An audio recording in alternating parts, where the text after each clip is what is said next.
Welcome to our monthly industry event where we are going to unpack REO properties. We're going to talk about how to get REO listings, deal with REO listings with buyers, as well as what is the future of the REO market during the COVID-19 pandemic. So it's important to know about REOs, whether or not you think you're ever going to deal with an REO property, because you need to be an expert in the industry. And to be an expert in the industry, you need to know what is going on, why it's going on, and how it's going on. And the importance of knowing what is going on is right now we are in the midst of the most competitive market ever. Interest rates are super low. We are seeing constant bidding wars. But what is on the back end of this market? And during this market, are you currently educating your buyers and sellers about how we are dealing with this market, how we are dealing with multiple offers? What makes your offer look strong? Are you prepping sellers that you need to be ready to have a lot of showings? You should expect multiple offers and that you're going to guide them through the process. So let's discuss REOs a little bit. What happens typically after a good market? We see an increase in foreclosure rates. Do I personally think 2008 is right around the corner again? No. But in any market, you're gonna have some REO properties and short sale properties. So use the REO properties as an advantage to educate your client in case they come across an REO property. And how REOs affect the market. So the more you get to educate your buyer and set the right expectations if they do have interest in an REO property, the easier it makes your job. So you need to simplify how to effectively explain it to your client. And REO properties are merely bank-owned properties that are owned by a financial institution. So hi, my name is Carl Sanfilippo with RE/MAX First Realty in East Brunswick and Cranford. I'm also the founder of REO University as well. And I really grew up in this business doing REO properties. So in 2005, I got into real estate. And when I first got into real estate, it was a booming market like we're in now. And all the agents in the office were talking about this great market, this great market. I was about 25 years old when I got into the real estate. I had no sphere. I had no past clients. I had no referrals. I had no money to buy leads. So what I started to do was I started to target banks and financial institutions. I dealt with Countrywide, IndyMac. Now, people who have been in the real estate business for over 10 years, 15 years, hearing these names, I'm sure they bring back memories. I mean, Countrywide was one of the biggest lenders during the subprime market. So what I was doing while the market was good is I was really working hard building contacts and data and building my database with REO clients. And then what I was able to do is I was able to scale a large REO business. And along the way, I've learned really great things to do and how to do it. And I've learned what mistakes I made along the way. And I try to pass that on to other agents who are interested in doing REO business. REO business is an extremely difficult business when doing it with volume. It is administrative heavy, it's time heavy, but when you build systems and everything around it, it could be a very rewarding business. And you also have to enjoy the business. Because like I said, if you're not enjoying what you're doing, you're never gonna be able to scale it and you're not gonna like it. I personally enjoyed working with REOs when I was an agent. And what we're seeing now is very, very record low, almost record low REO inventories for the last 10 years, 15 years. Because of the pandemic with foreclosures and evictions being put on halt, there's no new sheriff sales going through, so there's no REO inventory. But the only constant with this business is things change. So we want to take this as an opportunity to prepare you for if and when the REO market comes back, if you have an interest in listing REO properties, or if you're working with buyers who are interested in REO properties. So what is an REO property compared to a short sale? And some of you watching this are thinking, why is he going over this? Everybody knows the difference between a short sale and an REO. But you know what? I could tell you from my experience that not every agent does. So a short sale is a listing agreement between you and the homeowner, and the bank is just a third party contingency of the contract. So typically the homeowner owes less than what the house is worth, and they're trying to sell the property because of a hardship. So you put the house on the market, you get contracts, you get them signed by the seller, you send them to the bank, and you're asking for the bank to approve the short sale. If they approve it, you have to clear title, property goes to closing. With an REO, it's the opposite side of the foreclosure process. So REO properties is, if somebody is behind on the mortgage, it goes to sheriff's sale. An investor doesn't buy the property at sheriff's sale. It goes back to the financial institution, the asset management company, the bank, and then they select a realtor like myself to list, market, and manage that property. And that's huge difference, is doing the property management, which you don't get paid extra for, and managing the property for the bank to closing. And that's why it's important to have good systems and a skill set to be able to handle REO properties. So here, this is from late 2020. This is the map of the United States and the foreclosure rates. And if you see on this map, the darker shade blue has the higher foreclosure rates. New Jersey, which pre-COVID was between 1 and 3 in foreclosure rates, are now in the top 10. So when REOs do come back, New Jersey is going to have more inventory than other states. But if you see here Nebraska, Louisiana, Alabama, Florida, Ohio, Illinois, Wisconsin, they all have higher foreclosure rates too. So this just isn't applicable to agents in New Jersey. So any fool can make something seem complicated. It is hard to make something seem simple. And this is from Richard Branson, the founder of the Virgin Group. And I love this quote because I've heard other people talk about REO, other people do trainings, and they try to make it sound so complicated when it's really not. REO sales is just like a traditional business-to-business sales, which we're going to unpack in a little bit. To build a REO listing inventory, you need to have grit. You need to prospect, and you need to do a good job, which is no different than when you're trying to build a listing inventory that's not REO. It's the same characteristics. It's where you spend your time and energy. Are you blocking off time to prospect? Are you building systems to scale? You can handle hundreds of REOs, but if you don't have the system and you're not leveraging people to help you grow, you're building a pyramid in sand. It's going to sink. Just like your regular residential business. A lot of agents hit hurdles in their residential business because they don't have help and support that they can leverage to grow. So we're gonna add a little twist to today's training, is we are gonna be interviewing John Schwartz, who is one of the biggest REO agents in New Jersey and in the country. He has in the past been #1 in units for the entire RE/MAX system worldwide, and he's going to unpack and deliver valuable content regarding REO properties like never before. So John, we're excited to bring you in. Thank you everyone for joining us today. I'm excited. We're putting a little twist on our REO training. We are bringing in one of the most well-respected REO agents in New Jersey. In my mind, being in the REO field, he's actually one of the New Jersey legends of REO. He's done thousands of REO transactions in South Jersey and has a great perspective on the business. So I'm very humbled and excited to be interviewing as part of this training, John Schwartz with RE/MAX Community down in Williamstown, New Jersey. So John, thanks for joining us. Hey, thanks for having me, Carl. I appreciate it. This is looking forward to this today. It's been boring just sitting around here in this climate of snow here, so it just keeps me talking to people, especially now with COVID. Appreciate the opportunity and that nice introduction. I appreciate it. Oh man, appreciate you taking your time to do this. So, tell us a little bit about your story. When did you get into real estate? And once you got into real estate, how did that transfold into doing REOs? I was always in like business for myself since I was younger.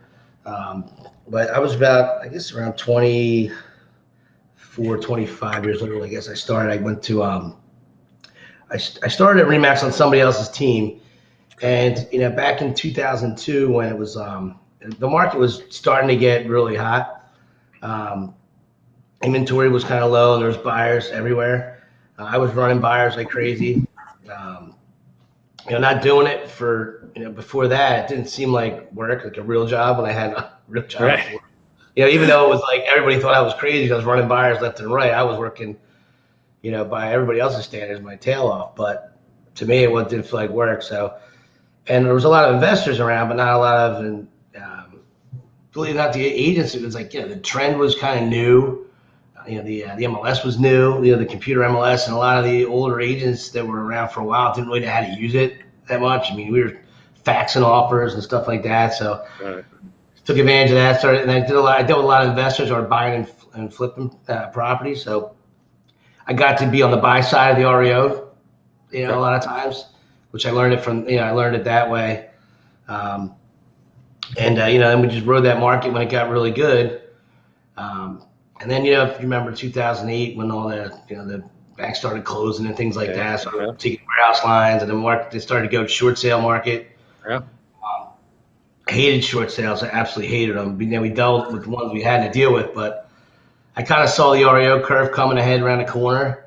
So when it was a little slower, instead of running around getting short sales, I said, let me just start like applying to all these banks I can and just try to get in with them and do things, that way, and so when it does come around, I'd be ready for it, and I can start doing that stuff. I was about 2008, so I've been really, since then, I've been, doing we cranked it up pretty good. And then, here we are now. We're right back to it's kind of dead again. But Well, it's funny you bring up 2008. I remember I was out to dinner with my dad, and I was dealing with a bank called IndyMac at the time as one of my REO clients. And literally, my dad and I were sitting there eating dinner, and on the TV in California, you saw people storming the IndyMac retail banks to pull the money out of the banks. And I remember just looking at my dad. I said, well, that's probably an REO account that's about to change. Because I always say in this business with REOs, the only constant is things change. You can have a client that you've done a lot of business with, and then things change, and they're here today, gone tomorrow type deal. But talking a little bit about the REO market, explain to everybody listening, like where you see the REO market now, and kind of where you see it heading in the next year or two as forbearances and the effect of COVID-19. Because right now we're in such a hot market, probably one of the most competitive markets ever when we're recording this. I mean, where do you see it kind of rolling out in the next 2 years? I see a lot of parallels to 2008. And where it started really REO started coming around was 2010 and 11. But I see a lot of forbearance. And right now, I mean, I read some stats. I mean, you never know the real numbers because whoever's putting them out there. But I've seen stats where like 80% of people are in some sort of forbearance agreement or not paying mortgages. And then there was defaults before that. The default rates were starting to go up back before even COVID, which was bizarre. Because I remember we were starting to see stats were coming out back in March that people were like 90 days behind. So that's defaults from before the COVID shutdown. And then, all these people in forbearances, and once these things come, once these things are done and businesses start to go back and reopen, the government can only do so much to try to help the banks with these. And I think, probably similar to before, bailouts, things like that, temporary, then short sales at first. I think a lot, it's the same thing like you seen back then. You remember everybody was going into Capitol Grill for dinner, going out here, and I'm watching. I'm like, I can't even get reservations in a place. I'm like, it's a financial meltdown. I'm the only jackass on my street paying my mortgage when I was $100,000 underwater in my own house. And it seemed like everybody, I think it was all fake money out there. If you were buying stuff, right now, the same thing. DoorDash, I see Amazon trucks out front all day long. Right. What people are buying, I have no idea because you can't go anywhere. I mean, there's no sense in buying any new clothes, nothing. But so I see a similar thing. It's going to come back like, all right, well, gee, Mr. Smith, glad to see you're back to work. Everything's good. We're here to help you with that forbearance. By the way, you owe $19,000. Right. Monday. oh, now we'll put it on the back of the loan, refi, and things like that could happen. But still, it just turns everything, reverses the equity situation. Right. So No, and I agree with you, and that's why we are very big with agents. They're like, hey, this is a great time when things are as busy as they are, but to learn short sales, to learn REOs, you always want to put yourself ahead of the market if it shifts. We're not saying it's definitely going to shift, but some trajectory it looks like it will.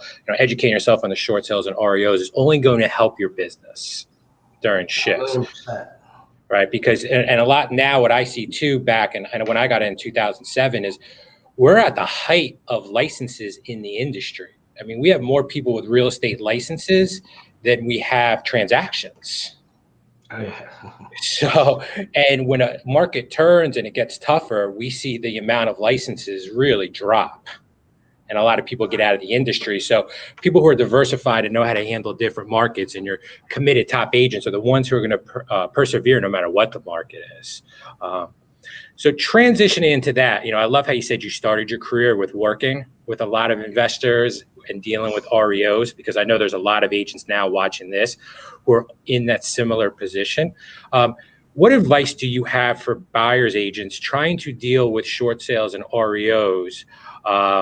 And what makes the REO sale from a buyer's agent perspective different than a traditional sale? So I'll start with the REO first.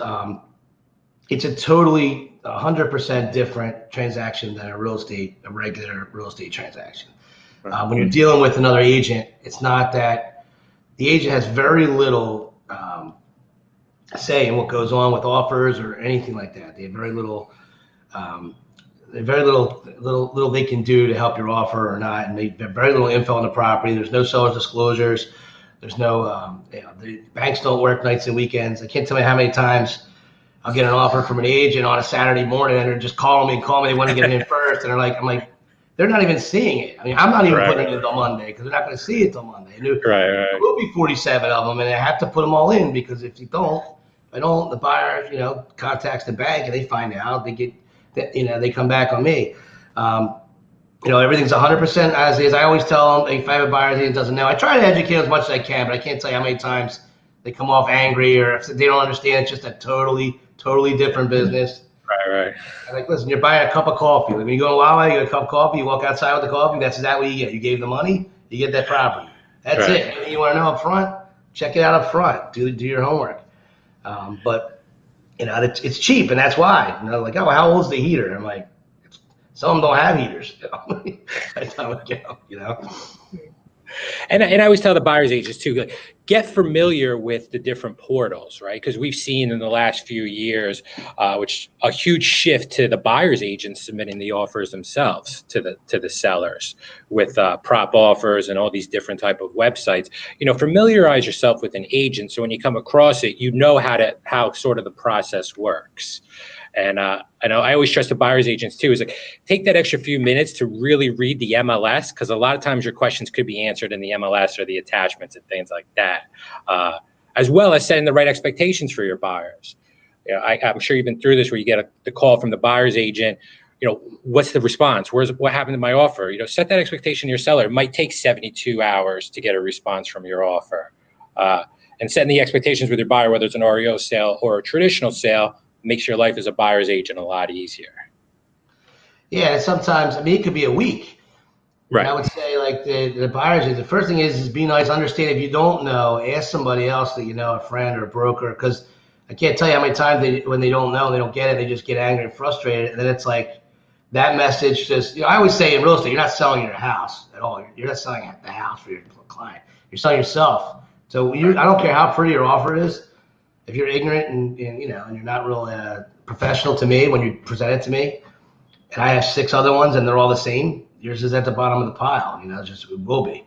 You don't want to work with somebody that doesn't. You're just advertising. Hey, I don't know what to do here, and I'm going to frustrate you through a transaction, which will frustrate my asset manager and make me look good. So it's important to just be nice and present everything right and draw it up right. And you're 100% right about the MLS.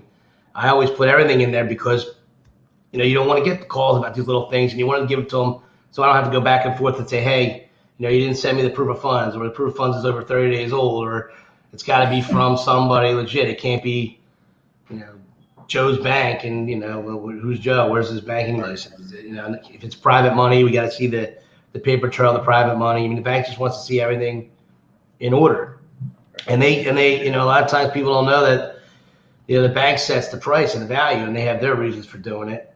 It's not always us. I'm say, well, it's overpriced. I'm like, okay, great.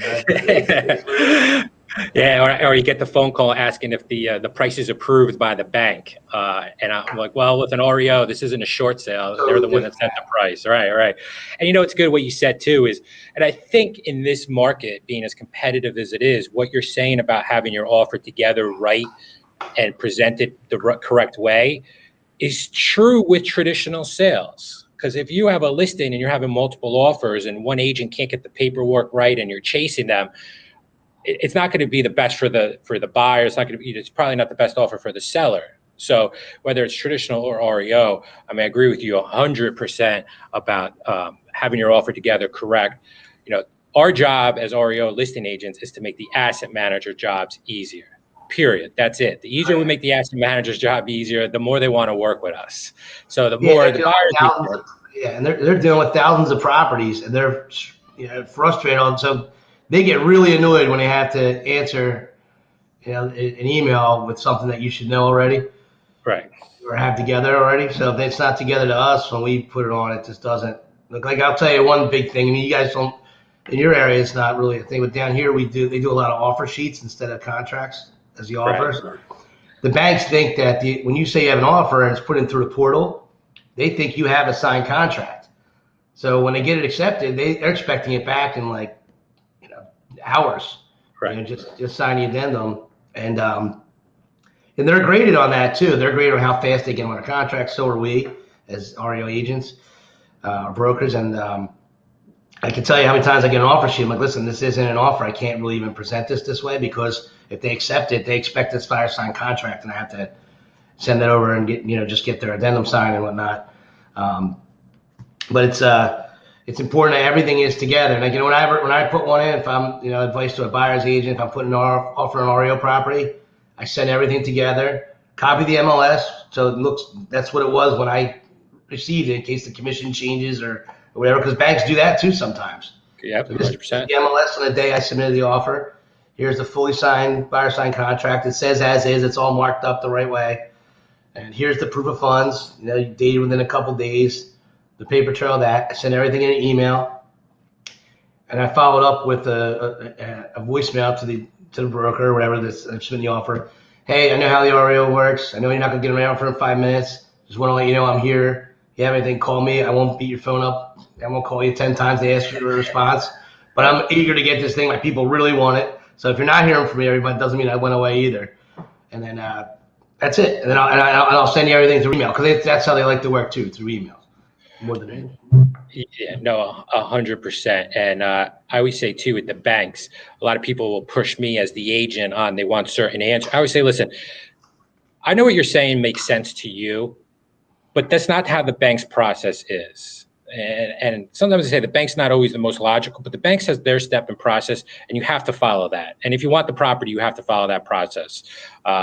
Because with bank addendums, a lot of times agents start questioning things and they want a lot of changes. And I say, this is a bank addendum that spreads through 50 states, through the whole country. It's not going to get changed. If you want to move forward, this is the way to move forward. So yeah, the more of educating the buyer's agent, and I know I've dealt with agents repeatedly who really get the process, and I see their offer get accepted, I feel a little relieved that I'm working with somebody who really gets the process. 100%. Yeah, it just makes everything easier. And you have when, like I said, like you said earlier, questions like, is the price approved by the bank? What are the addendum? And you're telling them, look, this is what it is. They're really not going to take your deposit because they don't really want it. But You should be prepared to lose it. And like I said, it's like a cup of coffee. Forget everything it says in there. It is 50 states. That addendum covers them from, and really the addendum, if you really read it, it just negates everything that's in your state contracts. Yeah. And it's like, and the state contract, even though you have to have one, they want it. It really is just thrown in the trash. Can't tell you how many times it says, oh, what says the date in there? It says, the 17th. Yeah, I know, but it also in their addendum says they can extend it or they can cancel it or whatever. And And John, at the end of the day, the seller is a seller that is motivated to sell the property. So if the buyer is motivated to buy it, it usually will come together. Yeah, and once it's under contract, and yeah, you just write out the process. As long as you understand, like I said, like a cup of coffee, no standards. You might get burnt by it, it might be fine, might be warm, might be cold, but you bought it. I take it back, that's it. So let me ask you, so people who are watching this who have some type of interest in getting into REO, and I'll share my story real quick, what I did to get into REO. It was back in 2007, before 2008 crisis. I would literally go every Monday to a sheriff sale, Tuesday to a sheriff sale, Wednesday to a sheriff sale based on the county, and I would physically track the sales. And then what I would do is I would literally call the 1-800 number, like 1-800 countrywide. And I would go through the phone, I would make contact with the asset manager, build relationships. I would scout properties that would go get foreclosed on, send it to, once I had the asset manager's contact information. And that's really kind of how I built my REO business, was through just a lot of grassroots kind of business to business sales. Getting past the gatekeeper, getting to the decision maker, things like that. So anyone listening here who's thinking, REO might be something I want to do. And what I find is some agents, when they really find out everything that goes into being an REO listing agent, decide they don't want to do it. And we get into that a little bit more. But what kind of advice do you have somebody who's thinking about maybe listing some REO properties? So what I did, similar like what you did, I just kind of hit the pavement. I mean, I went through all my old transactions that I did, the flips of my old investors, and read the addendums and got the addresses and phone numbers that way through people. Smart. So I had emails, and I just started going back and applying to those those companies like that. And some of them knew my name from other deals, from being on the buyer side. Okay. Because there was a couple, there was a couple REO brokers I dealt with back then. Back then it was less of them. And they would have a lot of properties, and he liked working together because I kept it simple. We did, and we built a relationship. So I was always looking for their properties. I would go and find an investor to buy them. But it's totally different than if you like the retail aspect of real estate, meeting the people at the houses and talking to them and helping solve problems for homeowners and stuff like that. It's probably not for those people because it's more of just like a regular running a business. If you like numbers and investing and like, solving problems, but it's very corporate. If you like that stuff, then you'll love it because there isn't a lot of nights and weekends. You want to go on vacation, you can. You don't have anybody calling you upset. Sometimes people will be like, I can't sell my house for that. I raised my kids here. Well, that's not a problem I can solve. Yeah. It's like, bank's like, what's it going to take? We've been on the market 30 days. What's the number? And you can give them, it's all dollars and cents. If you back it up with data, it's easy. Then dealing with somebody's personal issue, either a divorce or something like that, you can get caught into.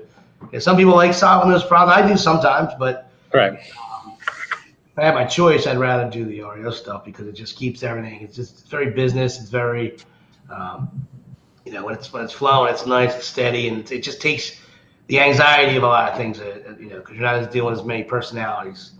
Right. No, I love that though, how you went back through the addendums and some of the stuff they did on the buy side. And I think that's just shows you there's no secret pill on how to become a REO listing agent. I see people doing a ton of BPOs in a hope to get an REO listing assignment. That was really never my strategy because I felt like you can spend your time a lot better, but it's just like everything else. You want to build a business, whether it's REO, traditional sales, you got to prospect, you got to make the connections, you got to prove yourself, and then you got to perform to be able to grow upon it. So I always say it's very parallel to the REO, even to like your regular residential building a big business is the prospect. And so I love hearing that, how you went back through the addendums and stuff, because I never even thought of that. That's great. So you start getting some REO assignments, you build in the relationships, talk a little bit about what's entail more of an REO than a traditional sale. What was your first hire to be able to handle some of the other aspects of the business that come along with the assignment, like the evictions and the property management? Talk about your first hire and a little bit about how you scaled to be able to handle a large inventory. So the first one, it wasn't like a hire, but like I got with a really good preservation vendor. The really good ones, the ones that are out there, I'd say a smaller, than the big companies, not the big companies, but the smaller companies. They kind of know your job too. They get it. They work in there with you. So They can save you a lot of times or help you. So I can't tell you how many times like an eviction got changed, on a busy day, and I didn't get the memo, and the eviction's there and the guy's there, you know what I mean? But his name's John too, so he acts like he's me or the sheriff and save me while I got my butt over there, Right. So they understand your job, they understand the billing, that stuff's important because if the bill's not right, the 1099s are all those little things, the bank won't pay their invoices. Right. So the preservation vendor was good, and like you said, if you get stuck somewhere at times, I need photos or something, they work with you, they help you out. And then the first person I hired was like basically an admin, but I got somebody who was an appraiser assistant, which basically, she worked as an appraiser. The appraiser went out, did the stuff. She did basically the whole appraisals, and they knew value, knew how to pull comps, so the BPOs, which are the most time-consuming thing, she could do, the whole thing, basically just give it to me when it was done, but to review it. Right. And I'd say, all right, I don't like this comp, I don't like that. If I had to change it around, I QC it, and then we send it in. But that saves a ton of time. And my wife she works with me as a partner. She's does all the admin work. She'll do the billing for us and things like that for reimbursing, for expenses. But so basically, you're the bank's eyes and ears in the area. Like that's what they want you here for. So from start to finish, from when they acquire the property, you're in charge of, inspecting it, and let them know any repairs that are needed, or whether repairs are there there's repairs that you think will help make the value better. If there's repairs that are needed because of a certain ordinance in the town, let's say the oil tank or something has to be pulled, whatever. Right. They expect you to know those things, understand those things, keep them informed. And sometimes, you might have a title issue. What the bank has, they find out later. You might be managing that property for 6-8 months before it ever hits the market, and you're like, all right, well, here it's. And a lot of agents do that, and that's where you can pick up and grow your business, because a lot of agents will get frustrated and tired and just quit on it, because it's like, all right, it's a $60,000 listing. I'm going to go weekly for, a half a year. I had one for 2 years. I finally threw in the towel on one. It was going nowhere. Right. 2 years. I'm like sitting there like, all right, man, this is like crazy. By the time I get my pictures out there and stuff and all the, and then, so you got, that's the part of the business that, you do it in volume and bulk. There's properties you lose money on. Mm-hmm. But you're doing pretty much everything for them. Start to and finish. I think it's clear to make people who are listening is you don't get paid an extra management fee. This is just part of being part of the sale. And I know, John, I've done a ton of work on a lot of properties where last minute they can't clear title and they have to do the foreclosure over again.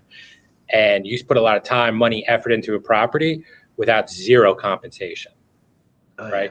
But it's part of sort of when you're building this, when you're doing REO and volume, that you have to learn to accept and deal with, or you got to get out of the business. 100%. You got to be able to, and you can't, one of the other things is like, you can't pick and choose the properties you want. If you deal with a bank, you got to take everything they give you. I had a $5,000 property in Trenton. Yeah. Burnout bank was pictured the second floor, man. I think boarded up in black walls from smoke damage, and I got to figure out how to get. But my preservation company, unfortunately for me, that guy, they're not afraid of anything. They go right up there, and I get back all the photos there. Yeah. But some agents sometimes will be like, oh wow, I can't believe you can't make any money on it, but it's a $3,000 flat fee. If I sell for I literally make one call. I sell it to somebody and I get $3,000, and I don't know inspections. It was town shit or nothing. And if I sell $100,000 to a buyer who's miserable and cranky and upset, and the seller's mad, and they get an inspection, you're negotiating. What would you rather have? Right, and I always say too is because I've done that too. I mean, I had a bank I did a lot of business with where I did houses close to $1 million.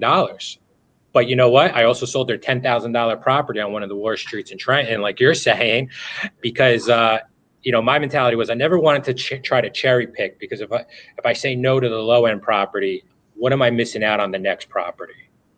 Yeah, they won't. If you talk to them, if you go to any conferences and meet the asset managers, they'll tell you that like you got to take everything they give you. They don't want to, and they don't want you to do anything that causes them more work. Correct. anything, if they came and they want to give you the property, you take it, right away. And then you let them know you're also there to help them out. You're not, well, like anything else, it's common sense. You only want the good stuff and not the bad. It's like, Right. that guy. And some ways when I would call asset managers and I was prospecting, I would say, "Hey, listen, do you have a problem property? Do you have a property that's a low end property that your broker's not performing? Whatever the issue is, if you have something, give me a shot on a tough property." And I used to say that to asset managers when I would get in front of them, just to be like, "Hey, listen, just give me one. Just give me something that's an issue. I'll work with it. I'll show you what our service is like, and then we could take it from there." And we had some luck doing that over the years. But you're 100% right. You can't just be looking at the asset managers are smart. They've been around. They know when you're cherry picking properties and stuff, and it's you got to take the good with the bad. Yeah, 100%. Yeah. And I think another thing you touched on too is you're going to be doing a lot of property preservation. You got to have a good team of contractors who know the REO business with you, and they got to be part of your team. Because they are vital in your success as you scale an REO business. So that was a great point. Well, let me ask you, did you have any like mentors or coaches or anything along the way to help you with the REO, or were you all trial by fire? I joined a couple, networking organizations. There's like NRBA, there's REO Mac, and there's REO Network online. It is good to call other in the age the brokers do work together. Just like before this call, I just talked to you. So if you get anything up here, I'll help you out. Like you help each other out. So sometimes I have an asset manager. The guy's just really mad about something. I call my friend. It's like, "Dude, you ever deal with this guy? Like, why is he so angry?" Like, yeah, he's just angry all the time. He's actually a really good guy. He's all right. All right, because like, should I take this piece of crap because this guy gonna fire me anyway? So sometimes you have to, we do help each other out because it's a different business. And, I think it's good that way. If you have a good network, you can reach, and it's, if you just read and go, you go on LinkedIn or something, a lot of the bank asset managers are up there.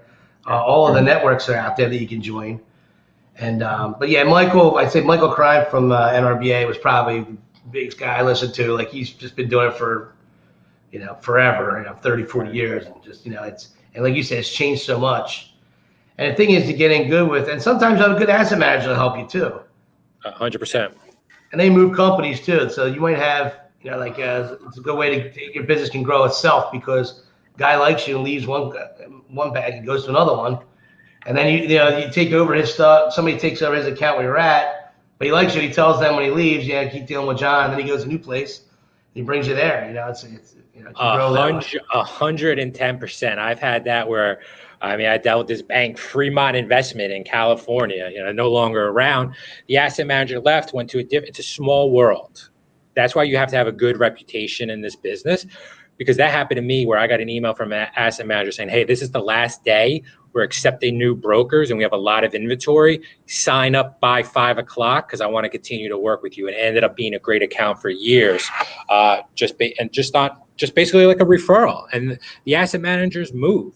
And conferences are a great way. I used to try to get in front face to face and meet a lot of the asset managers and vendor managers at conferences, or if I was travel to their city, because you put, like anything else, you put the face to the name, you build a relationship. When you're working with someone long term, I think it really helps. Yeah, definitely. We would do that. We had our conferences. They'd have round tables where the asset manager would be each table, and then they would get up and we would change and move tables, and everybody got a chance to meet them, hand them the car. Just make a connection.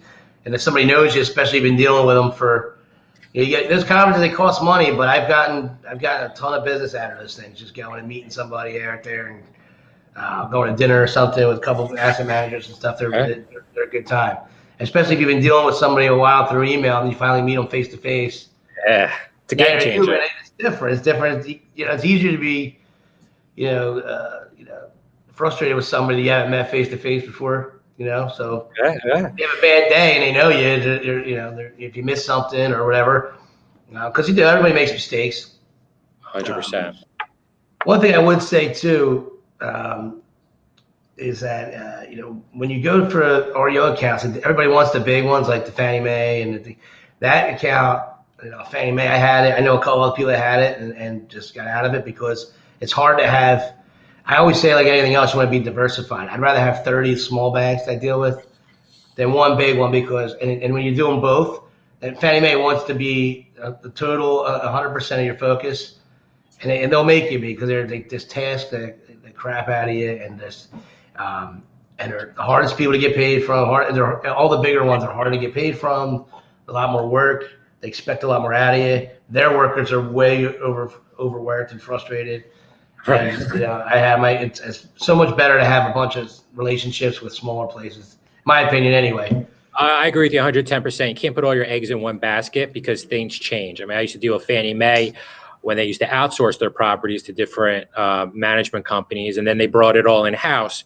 And if that was my only account where I was getting a lot of business from, you know, I wouldn't have a business when things change. You know, the people in the positions change, bank strategies change. They'll go from selling REOs through agents to we're going to move everything to auction. You know, things could change overnight, and an account you have could be gone with nothing you did wrong. It was all just administrative and changes on the bank's end.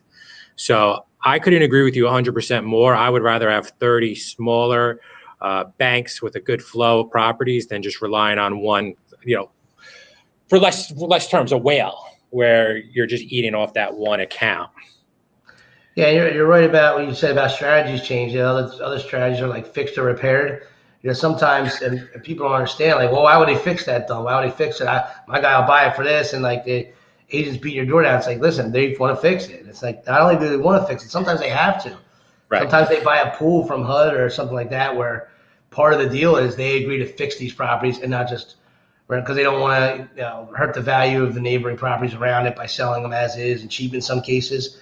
So sometimes there's initiatives where they get incentives from the government or whatever to buy a pool of non-performing assets and then turn them into repaired properties and sell them at retail. And some of them make no sense. I mean, it's crazy.